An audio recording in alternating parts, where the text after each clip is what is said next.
We've got stage 4 blackouts until 10 o'clock, then we're back to level 2. Meanwhile, the city of Joburg alone is dealing with, and they told us this the last hour, 5,000 unplanned power outages. Some neighbourhoods have been days, weeks without electricity. Let's talk now to Chris Yelland, energy expert and managing director of EE Publishers. He's also the energy advisor for organisation Undoing Tax Abuse Outer. Chris, thank you so much for joining us. I was startled when Isaac Mangena said that there are 5,000 outages across Johannesburg alone. This has got nothing to do with the planned outages of load shedding. This is separate. And he's actually citing load shedding as one of the problems. If you're constantly powering the grid down and powering it up, you're putting strain on the system. But I was startled by that figure. Is that a surprise to you as well? Yeah, it is remarkably high, and it gets to the very poor state of infrastructure in city power and the poor state of capacity to deal with this massive problem, both financial capacity and human capacity. It is a very bad and disturbing situation, and yes, load shedding and repeated power outages and switching on and off does put extra stress on switchgear, on transformers, and on equipment in the distribution network. But to be honest, if the equipment was newish and modern and well-maintained and refurbished and not left to deteriorate as it has been, this sort of thing should not be a problem. But it is a problem when your infrastructure is old. Yeah, absolutely. It's true to say that it is adding to the outages that we are experiencing, but it's a symptom of the poor state of the distribution infrastructure in any case. Yeah, and it's particularly worrying because Johannesburg is the richest city in the country. If we can't keep it together, one worries about cities that have less resources. But let's just look at what Eskom has said today in its release when it announced level 4 of load shedding. It also said in its communique that infrastructure breakdowns are amounting to 15,000 Rand megawatts that they're losing from the grid. So, how much is that in layman's terms? How do I understand that amount of megawatts? Yeah, just to try and give you a figure, and I don't have the exact figures in my head, but a typical city like Cape Town is probably in the region of 3,000 megawatts. So when you're talking about 15,000 megawatts, you're talking about 5 cities the size of Cape Town. That is the kind of load Sure. The size of megawatts that is not available due to just breakdowns. Just breakdowns. Breakdowns. So I want to go through the numbers. So that's 15,000 megawatts. That's 5 Cape Towns of power that are out because of breakdowns, unplanned, unexpected breakdowns. Also, Eskom is trying to do planned maintenance, and that's taking, I think, 1,300 or 1,200 megawatts off the grid. So that's another 1.3. So that takes us up to what? 16, nearly 17,000 megawatts, right? Yep. And then if we look at what load shedding does, level 1 means that we are trying to shed up to 1,000 megawatts off the grid. Level 2, 3, 4, we're trying to shed up to 4,000, but no more. So we're on level 4. We're trying to shed just under 4,000 megawatts. So is it fair to sort of add all that up together and say, okay, we're up to about 21,000 megawatts that are either having to be shed or are not being used because of power outages or because of planned maintenance. How much of our grid does that represent? Look, the total capacity of Eskom, that is the amount of generation that they have got.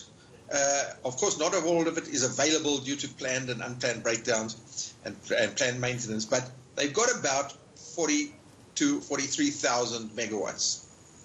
So when you're talking about a figure of 20,000 megawatts, it's about half the whole of the available generation capacity of South Africa.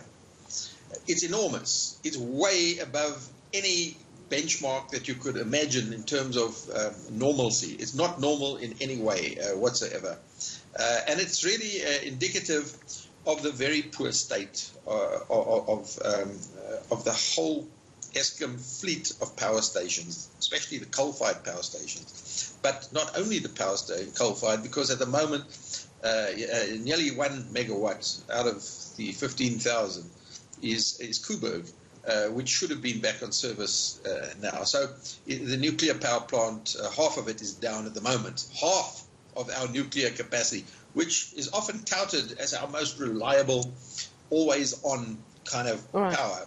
Well, it's not always on, 50% off. Right. And as you say, we almost basically half of our potential power that we can generate is actually just not usable, not happening for various reasons. So talk to me about solutions, Chris, because I think that's where we are as South Africans. I'm thinking of people sitting at home, lucky enough to have power this evening to actually listen to this conversation. Is it a good idea, if you're able, to try and get partially off the grid, not only for our own comfort sitting at home and constant power supply, but also perhaps to help ease the national pressure on the grid?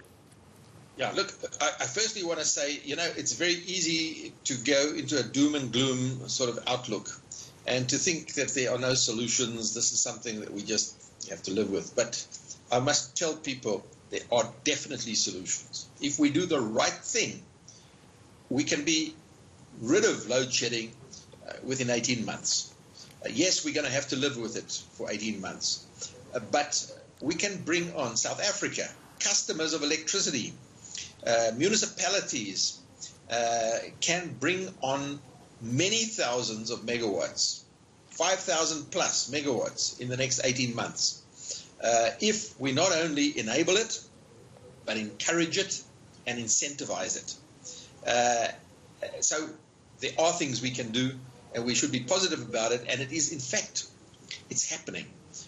It could be happening more if it was properly encouraged and incentivized. But it's happening anyway, and that gives one hope. I mean, I was in a webinar today with City City of Cape Town. They have plans, for 500 megawatts of own generation, procurement from IPPs. If you add that up with City Power, with Ekurhuleni, with eThekwini, with Tshwane, you're talking about several, more than 2,000 megawatts of new generation capacity. Add that to 900 megawatts from Sasol, and a couple of 100 megawatts, 500 megawatts maybe from the other mining industry, and several thousand megawatts from rooftop solar PV on buildings and factories and warehouses and parking lots. Well over 5,000 could be brought on quickly. Yeah. So there are solutions. We just have to get to them. And in fact, I was chatting also to City Power's Isaac Mangena. We were talking about that 3.8 billion rand investment that City Power is planning to do exactly that. Municipalities going it alone. But you say it needs to happen quicker. How do we speed it up?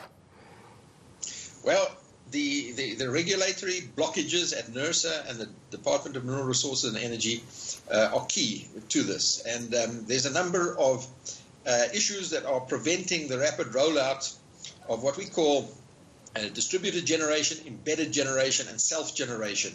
And this is largely generation either on customers' premises or remote from customers' premises, but using the grid to wheel power from the point of generation to the point of consumption. There are a lot of restrictions on this that could be eased with the right policy framework and the right regulatory framework. And this is clearly in the hands of NERSA and the Department of Mineral Resources and Energy, and they really can do something about it, and they seem to be holding things back. All right, well, let's hope we see movement. Thank you for giving us a little light at the end of the tunnel, pardon the appalling pun. Chris Yelland, energy expert and managing director of EE Publishers. Also, he is the energy advisor for the organisation Undoing Tax Abuse Outer.